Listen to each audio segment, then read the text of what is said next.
Como eu disse de manhã, irmãos, hoje eu vou quebrar um pouquinho aquela sequência de um nome mais conhecido, menos conhecido. Eu até já tinha começado a trabalhar um menos conhecido. E o bom foi que eu cumpri aquilo que eu disse, que eu não iria dizer o nome de quem eu iria pregar no próximo domingo. Mas eu vou falar sobre ele, viu, irmãos? Epafrodito, né? Ele não é muito desconhecido, mas é uma figura muito importante na igreja primitiva. Colega do apóstolo Paulo, amigo do apóstolo Paulo. Serviu a Deus servindo ao apóstolo Paulo. Então este era o que eu queria falar, mas quando foi na terça-feira eu descobri que era o Dia dos Pais. Então eu já estava com quase tudo montado, só estudar. Eu disse, agora tem que arquivar o Epafrodito e começar a pensar num pai.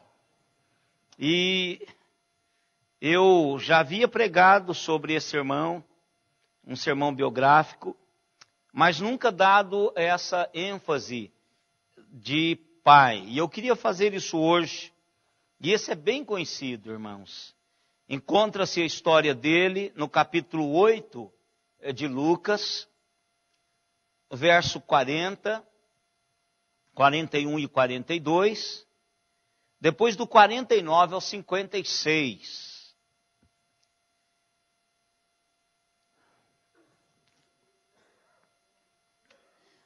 O Espírito Santo de Deus é o que nos move, irmãos, na sua palavra. Às vezes nós, pregadores, olhamos para um texto e o Espírito Santo nos conduz para uma ótica do texto. Então a gente prega a ótica do texto, aquela ótica que nós estamos levados pelo Espírito e passamos como se não tivesse nada mais a ser dito, a não ser aquilo que estamos dizendo. Eu não sei se os irmãos já passaram por essa experiência numa meditação. Você lê um texto e você olha para aquele texto assim como se tivesse uma única lupa e tudo que você passa no texto, você só vê aquilo. Mas isso não significa que só tem aquilo. Deus pode, numa outra ocasião, levar você ao mesmo texto, lhe dando uma outra lupa. Aí você olha, começa a pesquisar, fala, como eu não tinha visto isso aqui antes? Essa é a dinâmica da palavra de Deus. E a palavra de Deus é viva e eficaz. Então hoje ela diz uma coisa, amanhã você vê outra e fala, gente, como eu nunca tinha lido esse texto aqui? Será que ele fugiu da minha Bíblia e só voltou agora, não é? Então, eu creio que vocês têm essa mesma impressão. Pega um texto, ele salta das páginas sagradas para o nosso peito e a gente tem aquela impressão de nunca ter lido esse texto antes. É porque agora o Espírito Santo de Deus lhe deu uma ótica diferente para ver o texto. Então esse texto tem um caminho muito gostoso para falarmos hoje, nesse dia especial dos pais. E eu quero aproveitar, irmãos, e dizer que não é uma mensagem única para os pais, mas é uma mensagem para a família, é uma mensagem para a mãe. E muitas mães aqui fazem o papel de pais nas suas famílias. Tem irmãs aqui que criaram seus filhos sozinhas e Deus abençoou de uma maneira muito especial. Vamos ler então esse texto, irmãos, mesmo assentados, Lucas 8, 40 a 42, e depois 49 a 56. Ao regressar Jesus, a multidão o recebeu com alegria, porque todos o estavam esperando. Eis que veio um homem chamado Jairo, que era chefe da sinagoga, e que, prostrando-se aos pés de Jesus, lhe suplicou que chegasse até a sua casa. Falava ele ainda, pois tinha uma filha única, de uns 12 anos, que estava à morte. Falava ele ainda quando veio uma pessoa da casa do chefe da sinagoga, dizendo: tua filha já está morta, não incomodes mais o mestre. Mas Jesus, ouvindo isto, lhe disse: não temas, crê somente, e ela será salva. Tendo chegado à casa, a ninguém permitiu que entrasse com ele, senão Pedro, João, Tiago, e bem assim o pai e a mãe da menina. E todos choravam e a planteavam, mas ele diz: não choreis, ela não está morta, mas dorme. E riam-se dele, porque sabiam que ela estava morta. Entretanto ele, tomando-a pela mão, disse-lhe em voz alta: menina, levanta-te. Voltou-lhe o espírito, e ela imediatamente se levantou, e ele mandou que lhe desse de comer. Seus pais ficaram maravilhados, mas ele lhes advertiu que a ninguém contasse o que havia acontecido.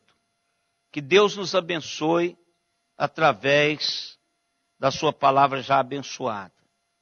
Jesus Cristo dá uma saidinha da Galileia, ali na fronteira, e ele vai em direção ao território dos Gerazenos.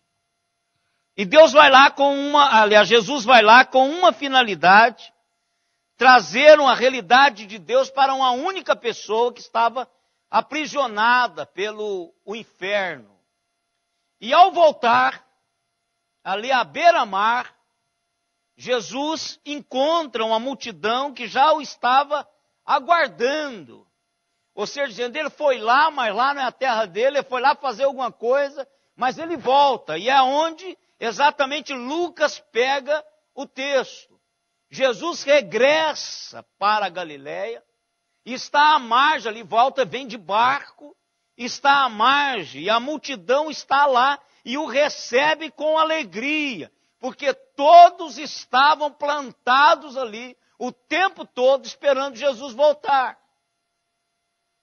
E no meio dessa multidão tem ali um pai aflitíssimo, um pai que estava com a sua filha doente em casa. Esse pai, ele era um principal da sinagoga. Esse homem era um homem muito importante, porque nós precisamos de entender que é uma comunidade judaica. E a sinagoga empresta-se um valor muito grande à comunidade. E esse homem era um líder da sinagoga. Este homem supervisionava as operações diárias da sinagoga. Ele organizava todo o serviço na sinagoga. Ele escolhia o texto que deveria ser lido, quem iria ler o texto. Ele era a pessoa que estava responsável por toda a movimentação daquela sinagoga. Por isso, era um homem estimado, era um homem que tinha um prestígio espiritual na comunidade, era um homem que era bem visto, era um homem que era respeitado, e ele provavelmente já tinha ouvido Jesus falar na sinagoga de Cafarnaum. Ele não era uma pessoa leiga com relação a Jesus, até porque ele era um trabalhador na área espiritual, ele era quase um sacerdote, não é? Alguém que estava ali na sinagoga dirigindo, mas ele era um imediato que fazia acontecer as realidades espirituais na sinagoga. O que é interessante é que, além do texto dizer-nos que ele era o chefe da sinagoga, diz que ele também era um pai. E que nós não sabemos o nome da menina, mas nós sabemos que ela era filha de Jairo. E a minha pergunta, irmãos, e eu fiz essa pergunta baseada na realidade minha como pai, essas perguntas com relação a Lívia e a Letícia. Eu me perguntei, o que é que a Letícia, a Lívia, vê em mim como seu pai. Claro que hoje elas já têm uma leitura diferente, porque hoje elas são capazes de gerar os seus próprios pensamentos, conceitos, análises. Mas quando elas eram menores, que é a idade dessa menina, mais ou menos 12 anos, essa menina tinha uma leitura do seu pai e uma leitura assim de importância. Ela via o seu pai gerando a espiritualidade de uma comunidade. Pessoas o procuravam, pessoas que iriam falar na sinagoga, pessoas que iriam se envolver com o ministério da sinagoga, tinha a ver com ele. Então, essa menina via no seu pai uma importância na comunidade, e eu creio que ela olhava para o seu pai, diferentemente de alguns adolescentes, olha para os seus pais hoje, como antiquado, fora, desconectado, fora da casinha, e um punhado de outras coisas por aí. Mas eu tenho certeza que essa menina tinha uma realidade com relação ao seu pai. E a primeira realidade que eu entendo que essa menina teve é que ela viu um pai que não tinha vergonha de procurar Jesus. Houve um homem chamado Jairo, principal da sinagoga, que procurou Jesus. O que nós precisamos observar, irmãos, é que Jairo não procurou Jesus de noite. Havia uma multidão de gente ali esperando Jesus voltar. Jairo faz isso às claras. Jairo tinha a sua filha doente e ele precisava de alguém que pudesse interferir naquele quadro, e ele não tem vergonha de buscar a Jesus. Sem reservas, Jairo cai de joelhos na presença de toda aquela multidão e adora, prostra-se e adora Jesus. Jairo foi um pai que não teve vergonha de se identificar e procurar a Jesus. Observe que Jairo foi ele mesmo. Jairo, como chefe da sinagoga, ele poderia ter mandado qualquer pessoa do ministério da sinagoga. Ele tinha pessoas que estavam ao seu dispor, que ele poderia delegar poderes para essa pessoa ir, em nome dele, procurar Jesus. Mas Jairo vai pessoalmente procurar Jesus. Ele não pede a esposa para fazer isso. Ele vai pessoalmente fazer isso. Ele não manda um dos seus servos da sua casa fazer isso. Ele vai pessoalmente, ele próprio, procurar Jesus. A minha oração, irmãos, é que os pais desta igreja procurem pessoalmente a Jesus, sem vergonha. Os nossos filhos precisam ver em nós que nós somos pais, que não nos envergonhamos de sermos identificados como adoradores publicamente de Jesus. Não há maior legado que deixamos para os nossos filhos do que os nossos filhos entender e compreender que somos pais que não temos vergonha de nos identificarmos com Jesus publicamente. Pais que assumem a sua responsabilidade sacerdotal em casa. Jairo é para mim um exemplo fantástico. Ele não só é um trabalhador do templo, mas ele é um adorador de Deus na prática. Às vezes nós temos pastores, presbíteros, diáconos, missionários, missionárias, seminaristas, que são apenas profissionais espirituais. Mas na hora da chamada de se identificar com Cristo, na hora de se prostrar publicamente diante de Cristo e se comprometer com Cristo, aí nós falhamos.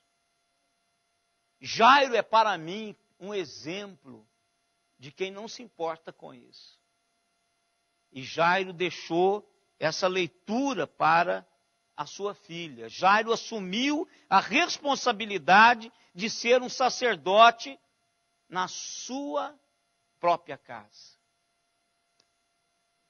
Eu ouvi a filha do Billy Graham, que é extremamente ousada, que tem um ministério diferente do pai, dizer aos Estados Unidos, eu ouvi isso da boca dela, dizer aos Estados Unidos que os jovens americanos estão se perdendo, porque agora os pais, ao invés de ir à escola dominical, eles estão correndo atrás de uma bola de golfe. Não vão mais com seus filhos à escola dominical. E ela é ousada.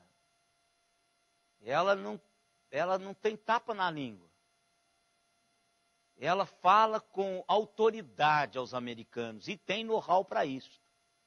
Não só pelo fato de ser filha do Billy Graham, mas ela tem de Deus autoridade para dizer isso, até porque ela é pastora.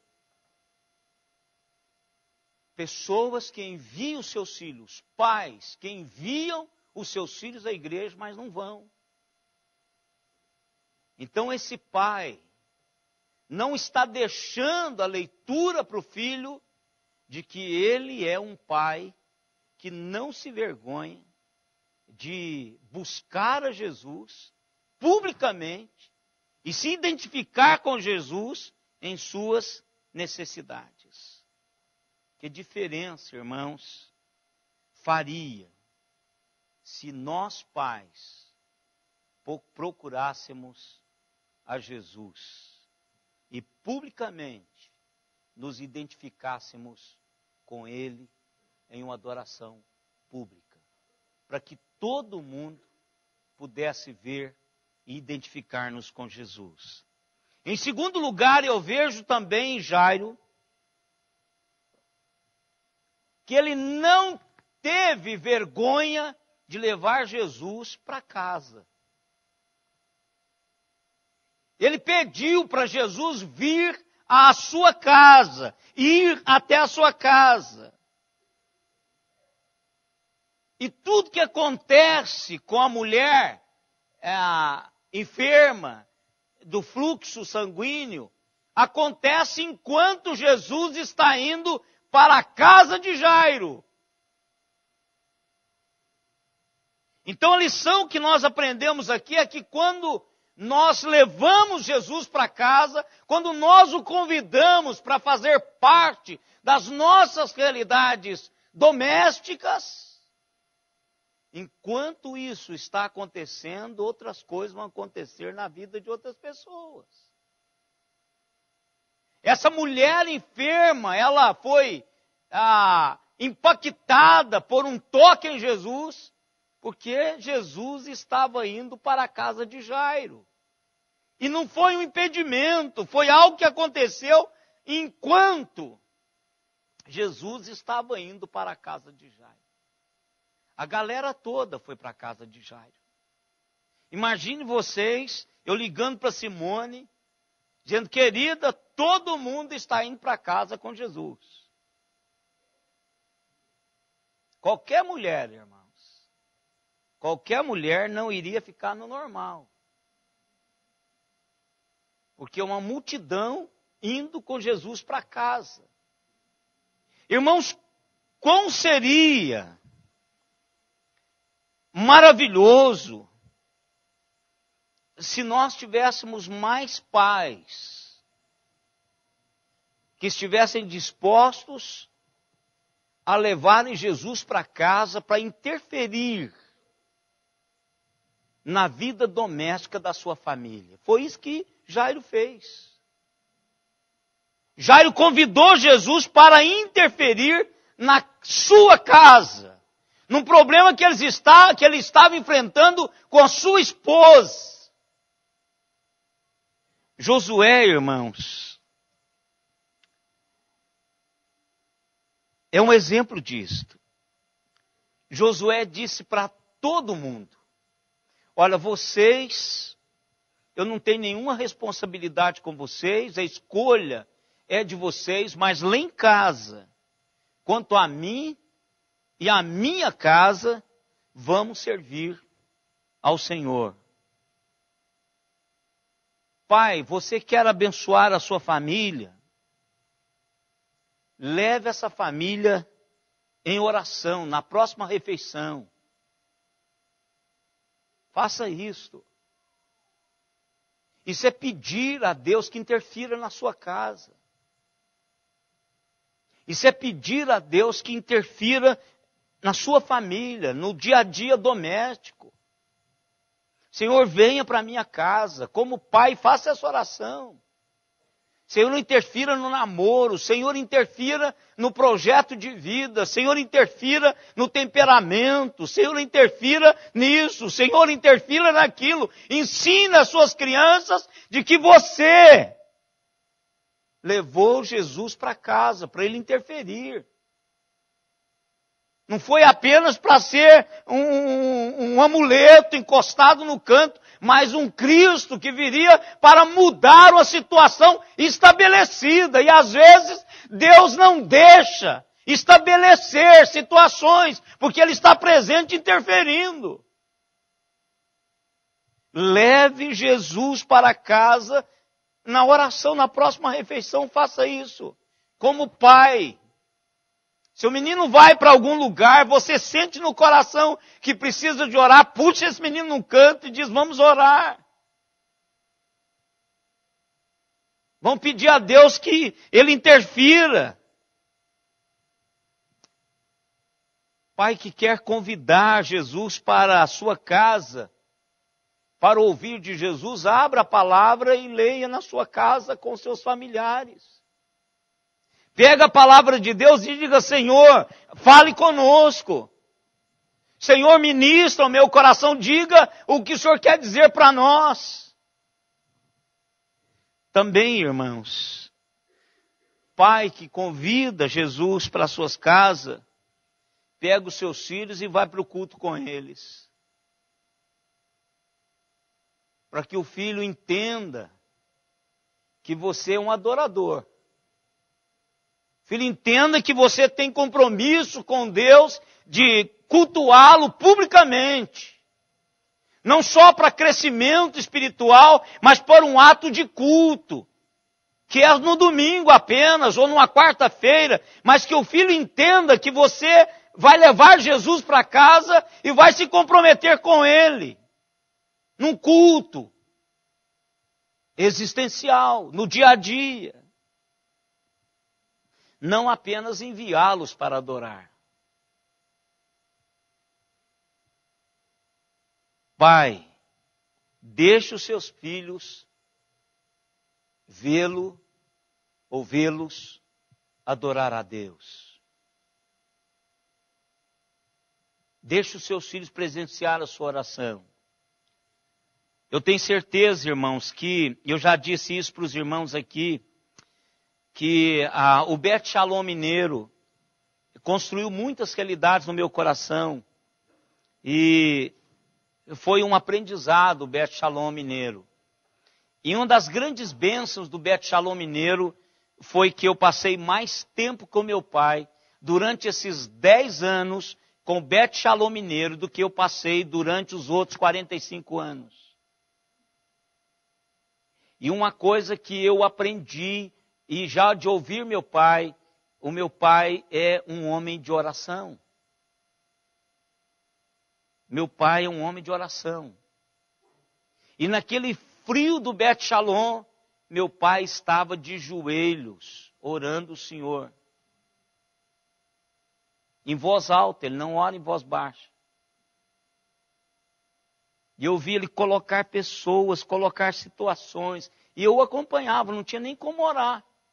Porque ele me atrapalhava a orar. Então eu falei, eu vou acompanhá-lo. Então eu estava orando com ele no quarto dele, eu no meu quarto. Às vezes nós oramos juntos, orávamos juntos também. Mas um tempo precioso de entender que meu pai, que a minha mãe, que meus pais têm uma intimidade com Deus. Eu já disse para os irmãos, eu não aprendi a orar, Everton, no seminário.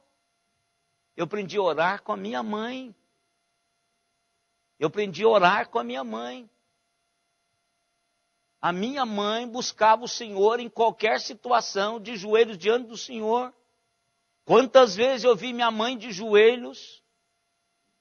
Eu me lembro uma vez que nós pegamos uma carona, muitos anos atrás, irmãos, não tinha ônibus de Ibiá para Patrocínio. E aí nós tínhamos um amigo na Nestlé. E lá tinha a Transibiá. E esse engenheiro da Nestlé era da igreja, ele conseguiu uma carona para mim e para minha mãe num caminhão da Nestlé. E que era proibido carregar pessoas no caminhão da Nestlé. Mas ele conseguiu isso para mim e para minha mãe. Nós fomos, num momento, o tanque do caminhão caiu, o caminhão passou por cima, deu um estouro, o negócio foi feio, ele jogou o caminhão assim, estrada de terra. Naquele momento, minha mãe desceu e me puxou e ajoelhou no meio da estrada e glorificou o nome do Senhor. Então, irmãos, deixa os seus filhos ver você adorar a Deus. Eles não vão esquecer disso nunca. Você pode não ter deixado uma casa, você pode não ter deixado nenhum dinheiro. Meus pais não vão deixar nada disso. Mas eles deixaram um maior legado para a minha vida. Deus ouve e responde às nossas orações. E isso eu não aprendi no seminário. O que o seminário fez comigo foi me dar uma base teológica para isso. Foi dizer assim, o que a sua mãe e seu pai te ensinou é verdade? Olha aqui. Olha por você mesmo. Teologicamente, confira aqui o que na prática eles faziam. Pais, deixe os seus filhos ver vocês adorarem ao Senhor. Leva-os à igreja. Façam a leitura da palavra de Deus com ele, ore com eles. Viva para Jesus. A nossa oração é que Deus nos dê pais que convidam Jesus para a sua casa. Mas um outro fato, irmãos, que eu vejo também em Jairo, é que ele não tinha vergonha de colocar o bem-estar da sua filha nas mãos de Jesus. Quando Jairo recebeu a notícia de que não era mais para incomodar a Jesus, porque a menina havia morrido, Jesus olhou para ele e falou assim, olha, não tenha medo. Simplesmente acredite. Jairo não descartou ao Senhor, mesmo numa situação difícil. Ele deixou Jesus cuidar da sua filha. Ele veio enquanto ele poderia gestar alguma realidade, porque a menina apenas estava doente. Mas quando ele também não poderia fazer nada, ele continuou da mesma maneira. Ele deixou a menina aos cuidados de Jesus.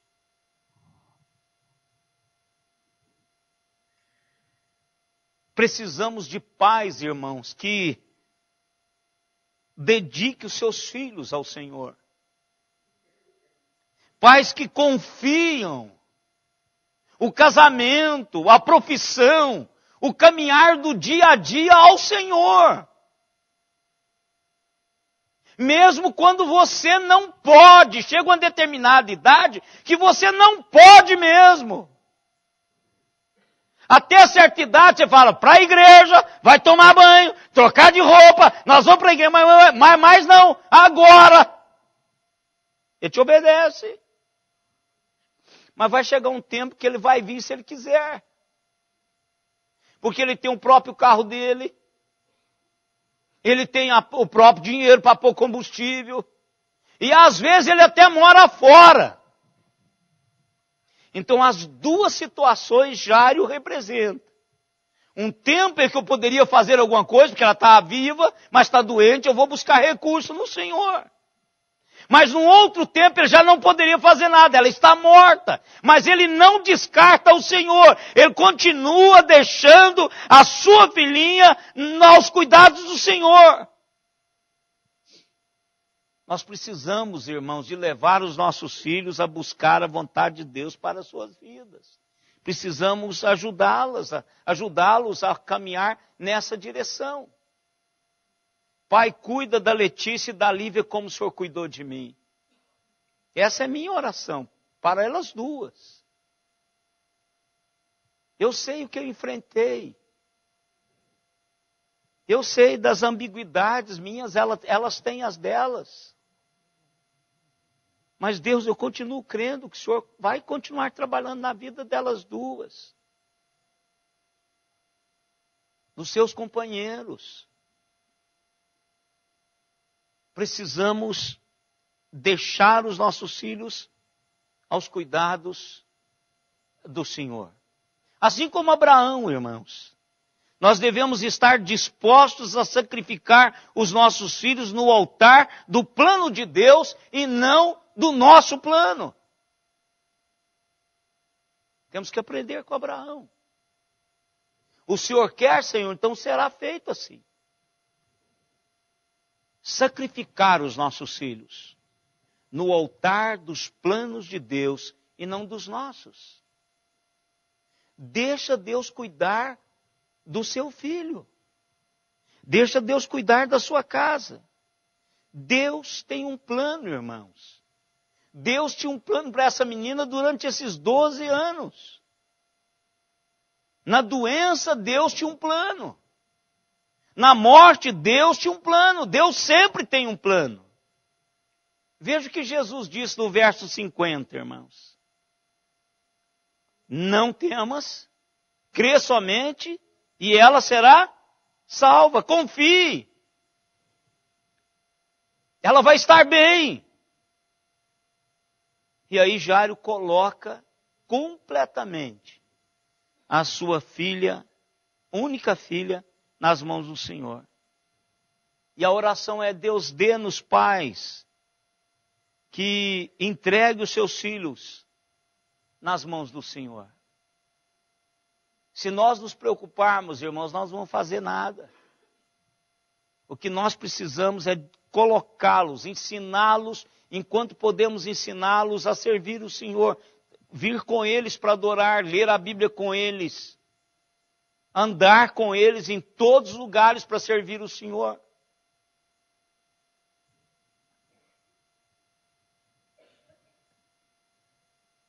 Eu queria perguntar a vocês aquela mesma pergunta que eu fiz a mim mesmo no início do estudo. Pai, o que os seus filhos veem em você? Eles veem um pai que não tem vergonha de procurar o Senhor e o adorá-lo e se comprometer com Ele publicamente. Eles veem um pai que não tem vergonha de trazer Jesus para casa, orar, ler a palavra, deixar-se se ver como cristão, agir como tal. Seus filhos têm essa leitura sua. Eles veem um pai que ora por eles e com eles, e os entregam nas mãos do Senhor todo o tempo. Qual é a leitura do seu filho? Nós hoje ouvimos a Neire lendo o testemunho do reverendo Hernandes Dias Lopes, falando do pai dele. E aí eu fico pensando, só podia dar no que deu, irmãos. Se o pai dele, foi do reverendo Hernandes, é exatamente aquilo que passou, que eu creio que é, só podia ter dado o Hernandes que deu, irmãos. Porque o pai dele foi um instrumento de transformação de Deus na vida dele. E nós não sabemos, irmãos, quem nossos filhos, ou o que nossos filhos, ou em que nossos filhos vai representar o nosso Deus na vida. Eu não sei, vocês não sabem. E o que é interessante, irmãos, é que não importa, mesmo que os outros não acreditem. Acredite você. Quando Jesus chega na casa e diz que ela não estava morta, porque a ótica de Jesus sempre é diferente da minha e da sua, irmãos. Sempre foi assim e sempre será assim. Eles riram de Jesus, porque eles sabiam que ela estava morta. Não havia os sinais vitais, ela estava morta. Mas mesmo que os outros não acreditarem, acredite você. Acredite você, leve Jesus para casa e acredite você. Ninguém mais precisa de acreditar, acredite você. Acredite que Deus vai fazer algo especial na sua família, a partir do seu compromisso com Ele. Pode acreditar. Eu fico pensando, irmãos, quando Jesus sai do quarto, porque ninguém entrou com Jesus no quarto, exceto os discípulos que ele havia escolhido. Pedro, João e Tiago, é isso? Pai e mãe, pôs todo mundo para fora. Aí quando a menina sai, a mãe, imagina, quando a porta se abre, a mãe com a menina fala assim, me dá comida, igualzinho o Rodriguinho hoje, o filho do nosso irmão, Joaquim. Eu estou com fome, papai. Falei, a tia Simone já está fazendo um bolinho ali, querido. Fala assim, olha, eu estou com fome. Jesus descobriu que ela estava com fome. Vai dar comida para essa menina, pessoal. Então, a hora que a porta se abre para a vida, você poderá experimentar o que Deus fez na sua família. Acredite você, ninguém mais precisa acreditar. Você que é responsável para com a sua família, acredite você. E 3 outros que acreditarem junto com o que Deus está acreditando, já é o suficiente. Foram só mais 3. Opa aqui, mais 3. Com Jesus 4. Acredite. Em nome de Jesus.